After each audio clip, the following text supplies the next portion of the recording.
నైరుతి బంగాళాఖాతంలో ఏర్పడిన పెయింజల్ తుపాన్ ప్రభావంతో కేరళలోనూ శనివారం నుంచి భారీ వర్షాలు కురుస్తాయి. పతనంతిట్ట జిల్లాలో ఆదివారం ఉదయం నుంచి ఎడతెరిపి లేకుండా కురిసిన వర్షాలకు శబరిమలలో అయ్యప్ప భక్తులు తీవ్ర ఇబ్బందులు ఎదుర్కొంటున్నారు. పంబా నదిలో ప్రవాహం పెరగడంతో అధికారులు అప్రమత్తమయ్యారు. ప్రమాదాల్ని నివారించేందుకు చర్యలు చేపట్టారు. మంగళ బుధవారాల్లో ఉరుములు మెరుపులతో కూడిన భారీ వర్షాలు కురుస్తాయని భారత వాతావరణ శాఖ హెచ్చరికల్ని జారీ చేసింది. అయ్యప్ప భక్తుల వనయాత్రలను నిషేధించింది. కేవలం పంబా బేస్ నుంచి మాత్రమే యాత్రకు అనుమతిస్తున్నారు.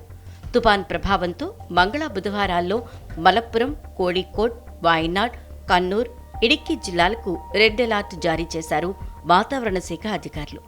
ఈ నేపథ్యంలో వండిపేరియార్ నుంచి పులిమేడ్ మార్గాన్ని మూసివేసినట్లు అధికారులు ప్రకటించారు. ఇప్పటికే ఈ మార్గంలోని కుజుత్తకూళి వద్ద 12 మంది భక్తులు చిక్కుకుపోగా వారిని జాతీయ విపత్తు నిర్వహణ బృందం కాపాడింది.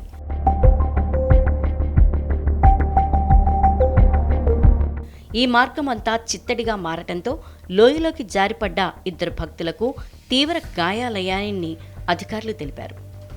ఎరిమిలి నుంచి పెద్దపాదం మార్గాన్ని కూడా అధికారులు మూసివేశారు. ఈ మార్గంలో కాలికట్టై ఆశ్రమం, అజుతా వద్ద చిక్కుకుపోయిన 450 మంది భక్తులను ఎలిమేలికి, అక్కడి నుంచి 11 బస్సుల్లో పంబా బేస్కు తరలించారు.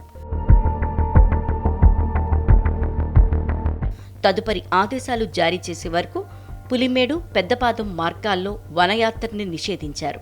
రాత్రిళ్లు శబరి కొండపైకి రాకపోకలకు అనుమతి లేదు. కొండ చర్యలు విరిగిపడే ప్రమాదాలు ఉండటంతో ఈ నిర్ణయం తీసుకున్నట్లు పోలీసులు తెలిపారు. ఎలిమేరి పుంగవనంలో స్నానాలను నిషేధించారు. పంపాలో హై అలర్ట్ కొనసాగుతోందని ప్రకటించారు. భారీ వర్షాల నేపథ్యంలో శబరిమల భక్తులకు భద్రత కల్పించాలని కేరళ హైకోర్టు ప్రభుత్వానికి సూచించింది. కోర్టు ఆదేశాల నేపథ్యంలో అధికారులు ప్రస్తుత పరిస్థితుల్ని సమీక్షించారు. వరద ఉధృతి పెరిగితే పంపాలో స్నానాల్ని నిషేధించాలని నిర్ణయించారు.